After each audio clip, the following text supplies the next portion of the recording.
Praise the Lord. प्रिय परमेश्वर के लोगों, मेरे प्यारे प्रभु यीशु मसीह के उद्धार के नाम से सभी मेरे आत्मीय बंधुओं को स्वागत करता हूँ। प्रिय, दुनिया में हम कई सारे वस्तुओं को देखे होंगे कि उस हर एक चीज़ का एक कीमत रहता है और बहुत ही महंगे चीज़ और अच्छे प्रोडक्ट को क्या करते हैं, वो कितने भी महंगे रहें, हम उसको मोल देकर या उसका जो कीमत लगाकर या कीमत देकर उसको खरीदने का आदत हम सभी लोगों के अंदर है। उसी से भी बढ़कर आज दुनिया में कभी भी कोई भी व्यक्ति उसको खरीद नहीं सकते हैं। ऐसे कुछ चीज़ों को मैं आपके सामने क्या करना चाहता हूँ, बताना चाहता हूँ परमेश्वर के वचन के द्वारा। इसलिए आप सभी लोग क्या करना है, बहुत ही ध्यान से सुनना बहुत ज़रूरत है, क्योंकि ये जो चीज़ें मैंने बता रहा हूँ वो आपके जीवन में बहुत ही वैल्यूएबल है, बहुत ही एक्सपेंसिव है। उसको खरीद नहीं सकते आप लोग। एक बार अगर मिस हो जाएगा वो फिर से आपको खरीद नहीं सकते हैं। ऐसी चीज़ों को मैं आपके सामने बताना चाहता हूँ। सबसे पहला चीज़ ये है कि टाइम। जब परमेश्वर ने आपको दिए हुआ समय, आपको शायद लगता होगा कि टाइम के बारे में तो हम बहुत सारे लोग बहुत बातों को सुने हुए हैं। सच में टाइम के बारे में हम सब लोग कई सारे बातों को सुने हुए हैं कि आपको पता है कि टाइम जो है, जो समय पर आपको दिया गया जीवन में, वो समय को फिर से आप लोग खरीद नहीं सकते हैं, क्योंकि उसको कोई भी कीमत नहीं लगा सकते हैं। दुनिया में रहने वाले सारे कीमत को या सारे जो पैसा है, डॉलर्स है, यूरो है, वो कितने भी खर्चा कीजिएगा, कितने करोड़ों डॉलर्स खर्चा करने के बावजूद भी ना मिलने वाला एक विषय है, एक वस्तु है, जो टाइम। इसलिए प्रियो, टाइम जो है आपके जीवन में बहुत ही इंपॉर्टेंट है। इसलिए वो जो टाइम परमेश्वर ने आपको दिया है, उस टाइम को आप लोग सही काम के लिए इस्तेमाल करना इंपॉर्टेंट भी है। मैं आपको एक विषय बताना चाहता हूँ। एक छोटा सा रिपोर्ट मैंने नेट पे पढ़ा। उस रिपोर्ट में ऐसा था कि एक व्यक्ति का दैनंदिन जीवन का रूटीन, यानी कि हर एक व्यक्ति जो है अपना डेली रूटीन के बारे में वहां पर लिखा गया है। आपको पता है, डेली रूटीन में मैं खुद अचंभित होने वाला एक विषय देखा कि एक जो व्यक्ति, वो जो डेली रूटीन में फर्स्ट पॉइंट में वही था कि हर एक व्यक्ति जो है अपने दैनंदिन जीवन में 5 से लेकर 6 घंटा मोबाइल को यूज करते हैं। कितना? 5 से लेकर 6 घंटा, 5 to 6 आवर्स लोगों ने मोबाइल के अंदर जीवन बिताना चाहते हैं। और बाकी जो टाइम है, कितना है? मान के चलिए 5 आवर अगर फोन में यूज करते हैं, आपको 19 आवर्स बच जाता है। 19 आवर्स में कुछ एक व्यक्ति क्या करता है, 8 घंटा उसको सोने के लिए इस्तेमाल करता है। और कितना बच गया आपको? 11 आवर्स। फिर उसमें क्या करता है, 1 घंटा, केवल 1 घंटा मॉर्निंग ब्रेकफास्ट, आफ्टरनून लंच और नाइट डिनर वहां पर इस्तेमाल करना चाहता है। और बचा हुआ 10 घंटा, उसमें एक व्यक्ति क्या करता है, 6 से लेकर 7 घंटा अपने जीवन के लिए वो प्रयास करता है। जीवन के लिए वो क्या करता है, प्रयास करके अपने जीवन में काम करता है, ड्यूटी जाता है, जॉब जाता है, स्कूल जाता है। और बचा हुआ 3 घंटा जो है, 2 से लेकर 3 घंटा, उस टाइम को लोगों ने अपने फ्रेंड्स के साथ पार्टी में, पब में या कोई भी वगैरह वगैरह जो संसार के एंटरटेनमेंट है, उसमें वो टाइम स्पेंड करता है। चला गया 24 घंटा। तो एक दिन में 24 घंटा होगा तो महीना में आपको 720 घंटा लगता है, यानी कि 1 डे 24 आवर्स इंटू 30 डेज, यानी कि एक महीना के लिए आपको 720 घंटा मिलता है। और उसको इंटू कीजिएगा 12 महीने में आपको लगभग 8640 आवर्स, 8640 घंटा आपको जीने के लिए दिया गया है। और उसको आप टैली कीजिएगा, फोन में कितना इस्तेमाल करते हैं, सोने के लिए कितना इस्तेमाल करते हैं, खाने के लिए इस्तेमाल कितना करते हैं, दोस्तों के साथ आप कितना टाइम इस्तेमाल करते हैं, या आप लोग जॉब के लिए, स्कूल के लिए कितना टाइम स्पेंड करते हैं, ये सारा टोटल अगर याद करेंगे तो आपको 24 आवर्स इंटू 365 डेज से जब मल्टीप्लाई करेंगे, उसमें से हर टाइम जो है, उसमें से लगभग 1 साल का जो टाइम टेबल है, उस साल में कम से कम लगभग 3 महीना आप यूज करते हैं फोन। 1 साल में 12 महीना में 3 महीना केवल फोन में लोग इस्तेमाल करते हैं, वो भी एक अप्रोचमेंट में इसको एक रिपोर्ट तैयार किया गया है। उसको सर्वे करके 12 महीना में 3 महीने केवल फोन में इस्तेमाल करना चाहते हैं लोग। और सोने के लिए इस्तेमाल करते हैं, खाने के लिए इस्तेमाल करते हैं, पार्टी पब में इस्तेमाल करना चाहते हैं, हर चीज में लोगों ने टाइम दिया है। लेकिन टाइम दिए हुए परमेश्वर के लिए मनुष्यों ने आज टाइम देना भूल गए हैं। कितना अजीब की बात है ना, दिए हुए टाइम दिए हुए परमेश्वर को भूल के जिंदगी बिता रहे हैं। सोच रहे लोग संडे एक दिन सर आराधना में चले जाएंगे तो काफी है, तो परमेश्वर उस समय में वहां पे बैठ जाएंगे ना। हमारा सोच कहां पर है? आप कल बीत गया टाइम आपको नहीं मिल पाएगा। आप सोचेंगे कल मैं परमेश्वर के पास अधिकतर टाइम स्पेंड करूंगा, तो कल का तो बीत गया, आगे का तो पता नहीं। इसलिए आज के समय में जो अभी आपको टाइम मिला है, इसी वक्त में आपके जीवन को सुधारना जरूरी है। आप सोचेंगे कल मैं मेरे जीवन को बदलूंगा, कल मैं परमेश्वर के अंदर बढ़ूंगा, कल मैं परमेश्वर के आराधना में चलूंगा, कल मैं सुसमाचार में चलूंगा, कल कल कल कल का टाइम छोड़ दीजिएगा। अभी जो टाइम दिया है इसी वक्त में आपको सोचना पड़ेगा। जो टाइम परमेश्वर ने आपको दिया है उस टाइम में 24 आवर्स में परमेश्वर को कितना आवर्स, कितने घंटा आप देना चाहते हैं। परमेश्वर के साथ एक बहुत बड़ा धोखा हो रहा है प्रिय परमेश्वर के लोगों। परमेश्वर के साथ एक धोखा हो रहा है। परमेश्वर चाहते हैं कि आप परमेश्वर को टाइम दे, परमेश्वर को आप टाइम दे। बाइबल बताता है कि इफिसियों का 5वां अध्याय 16 वचन में, और अवसर को बहुमूल्य समझो। बाइबल में इफिसियों के लिए पौलुस ने लिखा हुआ पत्र, उसका 5वां अध्याय 16 वचन में, और अवसर को बहुमूल्य समझो क्योंकि दिन बुरे हैं। टाइम बहुत ही वैल्यूएबल है, उसको आप खरीद नहीं सकते हैं। इसलिए प्रियो, अगर आप सोचते हो 60 साल बीत गया है, मैं फिर से बच्चा बनना चाहिए, लेकिन 60 साल की जिंदगी, 60 साल का जो टाइम है वो आपको नहीं मिल पाएगा। पिछले साल जो है आपको नहीं मिल पाएगा, कल का जो टाइम है वो नहीं मिल पाएगा। इसलिए इसी वक्त आपको समझना जरूरी है, इसी वक्त आपको सुधारना जरूरी है, क्योंकि जो परमेश्वर ने आपको टाइम दिया है उस टाइम को शैतान ने क्या करना चाहता है, उसको छीनना चाहता है। आपको शैतान ने अपने कामों में लगाना चाहता है।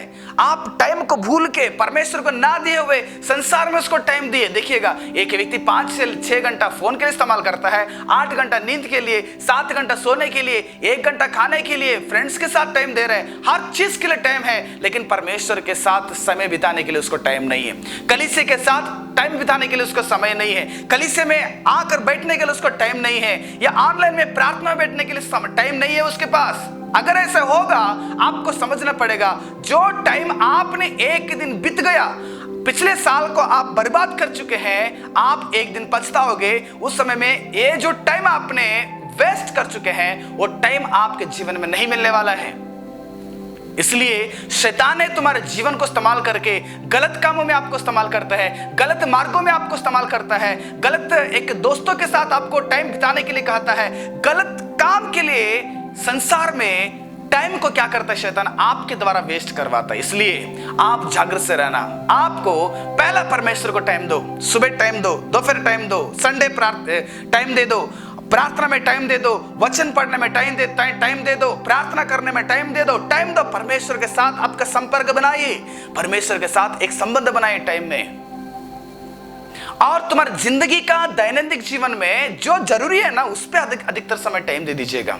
2 चीज के लिए ज्यादा समय दे दीजिएगा। मैं ये नहीं कह रहा हूं कि आपको पढ़ना नहीं, मैं ये नहीं कह रहा कि आपको जॉब नहीं करना है। आप जॉब में टाइम करते हो, या पढ़ने के लिए टाइम देते हो, खाने के लिए टाइम देते हो, सोने के लिए टाइम देते हो, इसीलिए तो परमेश्वर दिया है। लेकिन 5 से लेकर 6 घंटा जो आप फोन में टाइम दे रहे हैं, जो फालतू दोस्तों के साथ आप टाइम दे रहे हैं, लगभग यहीं पे आपको 9 घंटा हो जाता है। इसमें से आप परमेश्वर के साथ कितना टाइम दिए? कम से कम परमेश्वर को 2 से लेकर 3 घंटा डेली परमेश्वर के लिए टाइम देने के लिए कोशिश कीजिएगा।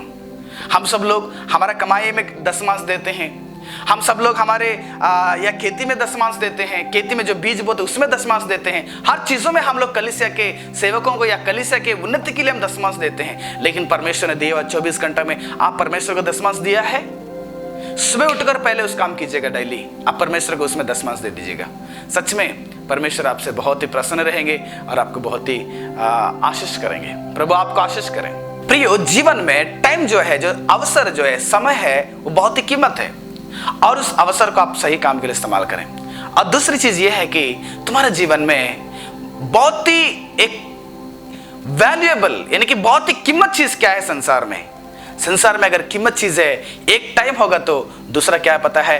मेरे साथ पढ़िएगा मत्ती रचित सुसमाचार उसका 13वां अध्याय 45 से लेकर 44 तक एक वचन पढ़ना चाहता हूं। आप सब लोग सुनिएगा। फिर स्वर्ग का राज्य एक व्यापारी के समान है जो अच्छे मोतियों की खोज में था। जब उसे एक बहुमूल्य मोती मिला तो उसने जाकर अपना सब कुछ बेच डाला और उसे मोल ले लिया। यानी कि मनुष्य के जीवन में कलीसिया जो चर्च है मनुष्य को बहुत ही इंपॉर्टेंट है, बहुत ही महंगी चीज है। कलीसिया को आप नहीं खरीद सकते हैं, कलीसिया को आप खरीद नहीं सकते हैं। कलीसिया में आपको सैक्रिफाइस करना पड़ेगा, कलीसिया में आपको त्यागना पड़ेगा, त्याग कर उस कलीसिया को अपने जीवन में स्वीकार करना पड़ेगा, क्योंकि कलीसिया जो है प्रभु यीशु मसीह का देह है। क्योंकि कलीसिया में सच्चा परमेश्वर है, कलीसिया में सच्चा परमेश्वर का कानून है, कलीसिया में सच्चा सारे जगत के लोग एक सा प्रेम से जिंदगी बिताने के एक समूह है, क्या बोलते हैं उसको, सोसाइटी करके हम बुलाए जाते हैं। ऐसे कलीसिया में जो व्यक्ति जिंदगी बिताएगा उसी व्यक्ति को, उसी विश्वासी को परमेश्वर ने एक दिन अनंत जीवन देने वाले हैं। एक युगानुयुग जिंदगी बिताने के लिए, मनुष्यों की आत्मा के लिए कभी भी खत्म नहीं होने वाले जिंदगी परमेश्वर स्वर्ग में देने वाले। कहां पे पता है? वो कलीसिया में। बाइबल बताता है कि उस कलीसिया परमेश्वर का राज्य है और उस परमेश्वर का राज्य एक व्यापारी के साथ तुल्य किया गया है। उसने व्यापार करने वाला गया, ढूंढा उसने, लेकिन उसके जीवन में एक मोती मिल गया, बहुत ही कीमत वाला। अपने सारे जिंदगी को बेच दिया और एक मोती को क्या कर दिया पता है? उसने खरीद लिया। आपको पता है दुनिया में कई सारे जगहों में मोती बेचा जाता है और जो मोती है समुद्र में शल करके एक चीज रहता है, वो तो हिंदी में पता नहीं, एक सेल बोला जाता है। लाखों हजारों साल के बाद वो सेल के अंदर मोती बनता है, समुद्र में मोती बनता है और उस मोती के कैरेट के हिसाब से उसका दाम लगाए जाते हैं और उसमें से कुछ गोल रहता है, कुछ में टेढ़ा मेढ़ा रहता है, उसमें से कुछ बहुत ही पूरा व्हाइट रहता है। वहाँ यानी कि अलग अलग प्रकार के मोतियां समुद्र से लेके आ जाते हैं। उसमें से कई अच्छे जो मोती है अधिकतर सारे दुनिया में, इराक में बसरा करके जगह है, ऑस्ट्रेलिया में, जापान में, ये जो जगह में मिलने वाले जो मोती है ना, जो समुद्र में मिलता है वो बहुत ही महंगा है। मैंने उसके बारे में जब पढ़ा, उसके बारे में जब मैं रिसर्च में पढ़ रहा था तो मुझे ये पता चला एक मोती 1000 से लेकर 10 लाख कीमत तक एक मोती का रेट लगाया जाता है। 1000 से लेकर 10 लाख रुपया उतना तक एक मोती का कीमत है। बाइबल बताता है कि एक व्यापारी अपने जीवन में एक मोती, अच्छे मोती मिला और भी महंगी और अच्छा मोती सारे जिंदगी को बेच के एक मोती खरीदने के लिए तैयार हो गया उस मालिक ने, उस व्यापारी ने, क्योंकि एक मोती के साथ स्वर्ग के राज्य को तुल्य किया गया है।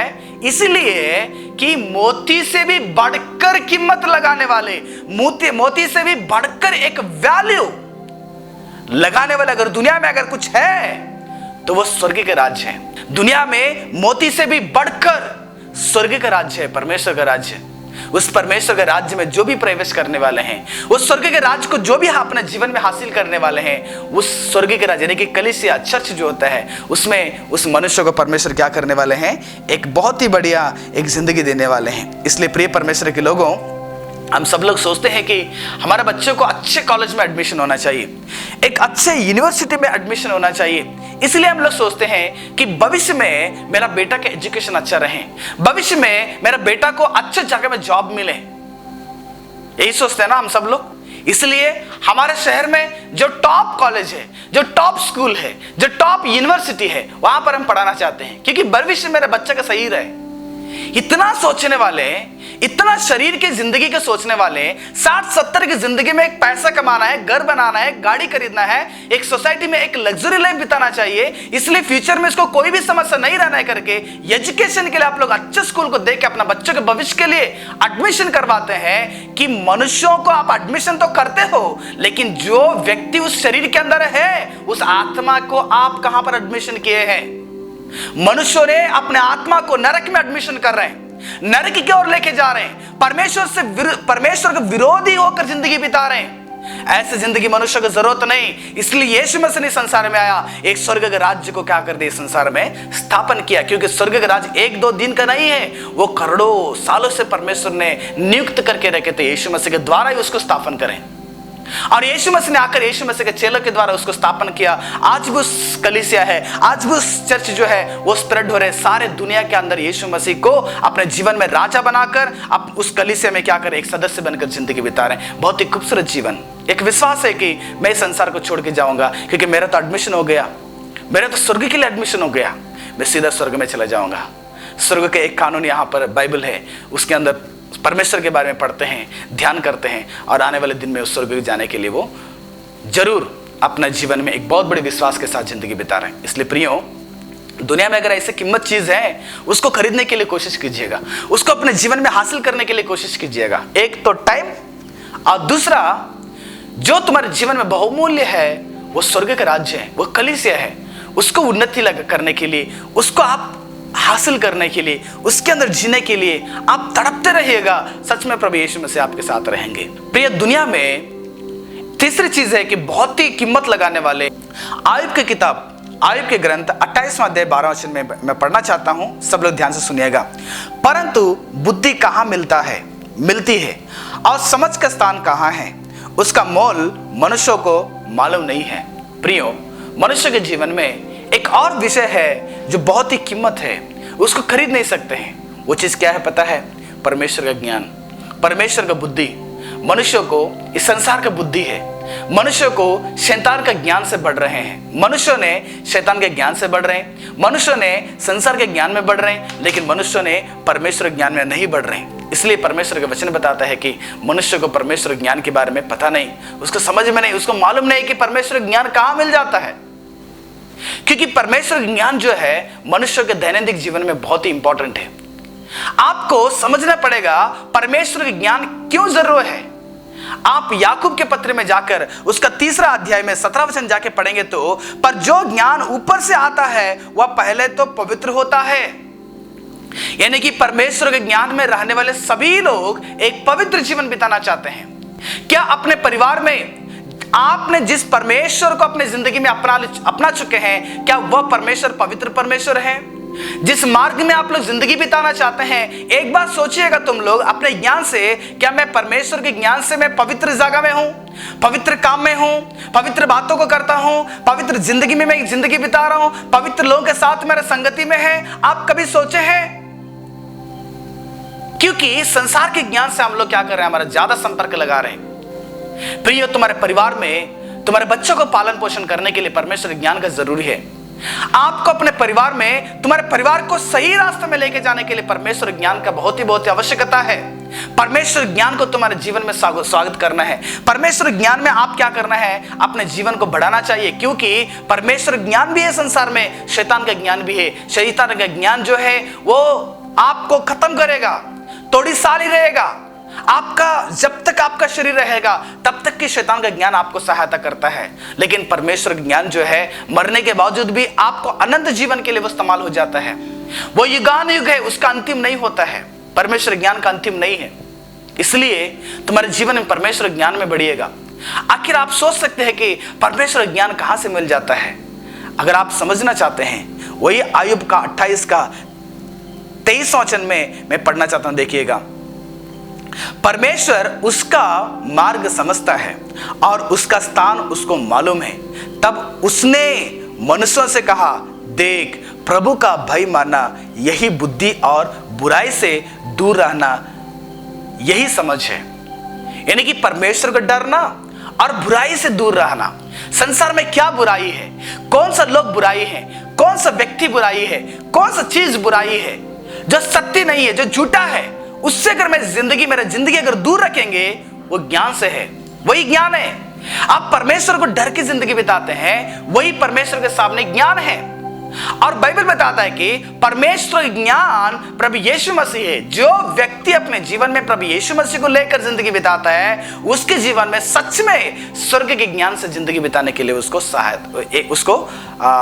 संभव है। नहीं तो स्वर्ग के ज्ञान आपको उतना आसानी से नहीं मिलता है। इसलिए प्रिय परमेश्वर के लोगों, तुम्हारे जीवन में तुम्हारे परिवार को बनाना चाहते हैं, तुम्हारे बच्चों को सही करना चाहते हैं, तुम्हारे एक जिंदगी को सही रास्ता में लेके जाना चाहते हैं, तुमको परमेश्वर ज्ञान का बहुत ही आवश्यकता है। इसलिए आप परमेश्वर ज्ञान में क्या कीजिएगा, बढ़ने के लिए कोशिश कीजिए।